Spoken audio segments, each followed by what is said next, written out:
What are you unwilling to feel?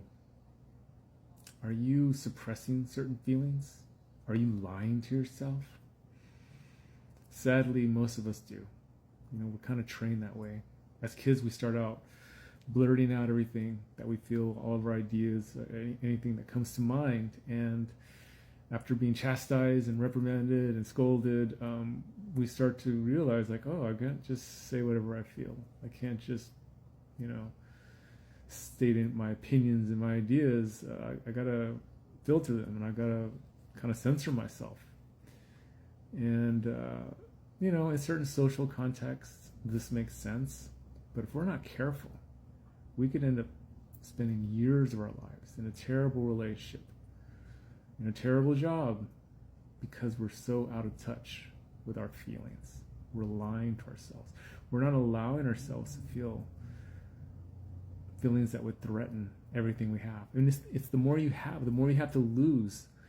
I think the more you have these areas where you're just unwilling to feel those thoughts that threaten, the structure that you put around your life. And, this is sad. I mean, I can relate to this, being into a bad relationship where you're out of touch with your feelings. You ignore certain feelings. Like, the way she talked to me was really disrespectful, and I feel devalued. But I didn't allow myself to feel that, because if I felt it, I may lose the relationship, and that would be very painful.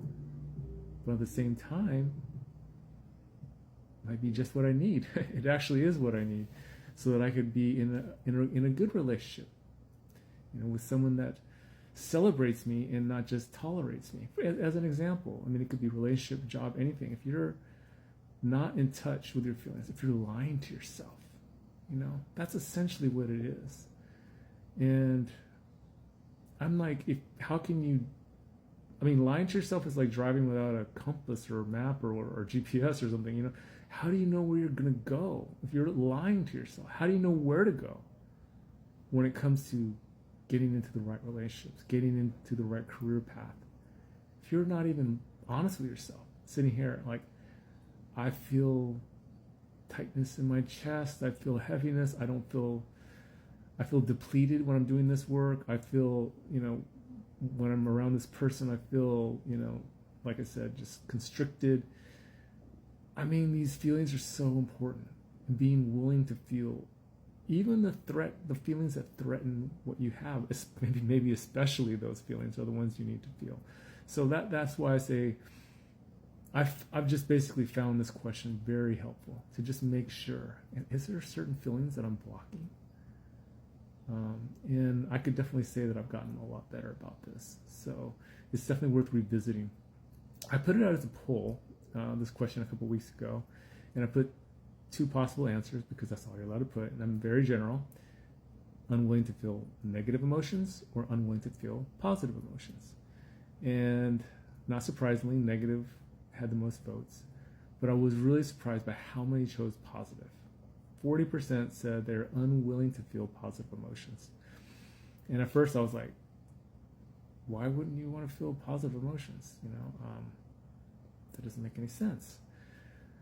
Then I thought about it some more, and I was like, okay, maybe I could see, and I've experienced this, like some things are so good, and you know they're going to end, and you don't even believe it's true, it's so good, that you just don't allow yourself to feel the positive emotions of it. It's like you're almost in a state of fear of losing that amazing situation, whatever it is. And, that's kind of sad. Everything is temporary. It could be, whether it's a job, a career, a relationship, anything that brings joy to you. An animal, a pet. We all die. So it could be years that we enjoy. It could be days, So my take is to let yourself feel those positive emotions. I think you should, I think just asking the question, what am I unwilling to feel? And if it's negative or positive, don't judge it. Just be curious about that. Like, that's interesting. why am I blocking that feeling? Am I feeling threatened? Am I feeling fearful of loss? Am I just be curious. Observe yourself like a scientist observing an insect. Just notice the feelings. Don't judge them. Just be curious, and be aware of what you're feeling. I think that's so valuable. Now, if you put positive, and I didn't cover I was trying to figure out what it was why someone would block positive feelings. I can't completely relate. Definitely share in the comments, and negative too, like if I didn't really capture your feeling on that. But yeah, I recommend revisiting this question. I think it's very valuable. And also make sure you give me a follow, because so you don't miss the next poll. Peace.